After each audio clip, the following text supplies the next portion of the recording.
Welcome to the deep dive. Today, we're getting into something called what most people don't realize about sustainable budgeting. Right. Because, many people hear budget and they just think restriction, saying no all the time. Exactly. That's the common view.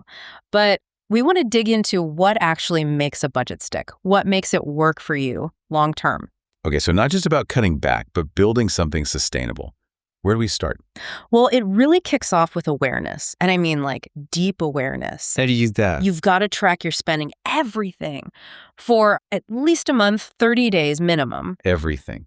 Like every coffee. Every single thing. Seriously, the point isn't really to, feel bad about it. It's just to see clearly, where does the money actually go? Okay. So it's about getting that honest picture first. Illuminating habits.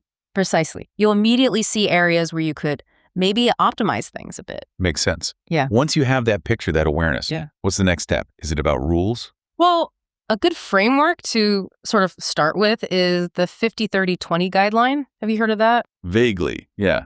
Remind me. Sure. It's roughly 50% of your income for your essential fixed costs, rent, mortgage, core bills.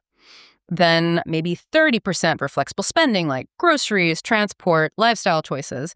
And the last 20%, that's aimed at financial goals. Savings, investments, paying down debt. Okay, 50, 30, 20, but you said guideline. Yes, exactly. It's a foundation, not a rigid rule. You absolutely need to tweak it. Your goals, your values, your income, they dictate the real percentages. Got it. Flexible foundation. Now, the big question, how do you actually stick to any plan without it feeling like a chore? Willpower alone, that's tough. Oh, absolutely. Willpower fades. That's where automation becomes, your best friend, honestly. Automation. Okay, tell me more. Set up separate accounts. Seriously, this helps. Maybe one purely for bills, one for your main savings goals, perhaps one for investments, and then your everyday spending account. Different pots for different purposes. Exactly. And then automate transfers. As soon as you get paid, have money automatically move to your bills account, to your savings, to your investments. Pay yourself first. Automatically. So you prioritize goals without even thinking each time. You got it. And automate bill payments too, wherever possible. Avoids late fees, keeps your credit score healthy. It just smooths things out. Any other automation tricks? Yeah, definitely turn on spending alerts and low balance notifications from your bank. It's like a little tap on the shoulder. Right.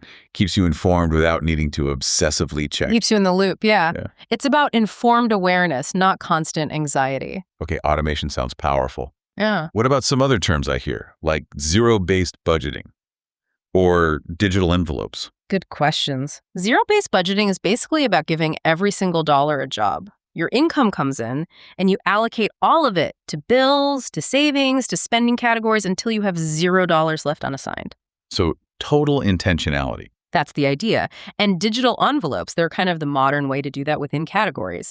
Many banking apps now let you set up virtual envelopes or pots for things like groceries, entertainment, eating out. You put money in and you spend from that specific pot. Like the old cash envelope system, but digital. Helps you see category limits clearly. Exactly. It provides those clear boundaries for your flexible spending. So we've got awareness, a framework, automation, intentionality. Are we done? Set it and forget it. Definitely not. That's maybe the biggest misconception. A budget that lasts has to be dynamic. It's a living thing. Meaning? You need to check in regularly. Compare what you actually spent against what you plan to spend. Do this monthly, ideally. Okay, monthly check-ins. What are you looking for? You're looking for patterns. Where did you overspend? Why? Where did you underspend? Maybe you can reallocate funds.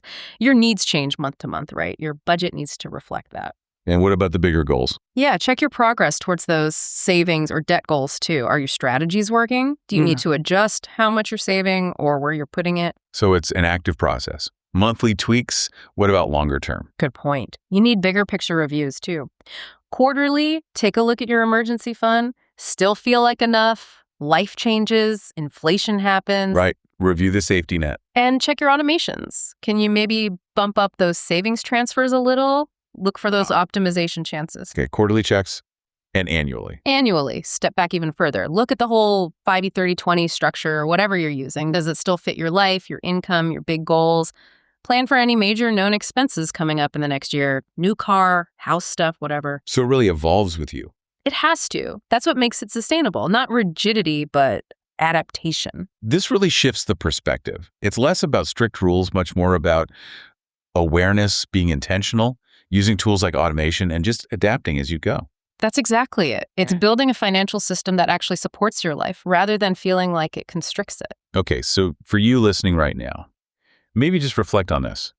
Which of these ideas felt, I don't know, most relevant to you? Was it the deep tracking, the power of automation? Or maybe just the idea that it's okay to adjust it. Right. So here's a thought. What's just one small automation you could potentially set up today? Maybe automating a tiny transfer to savings or setting up one bill payment. How could that single step start to shift your budget from feeling like a burden to feeling like, well, a tool for empowerment? Something to think about. Thanks for diving deep with us.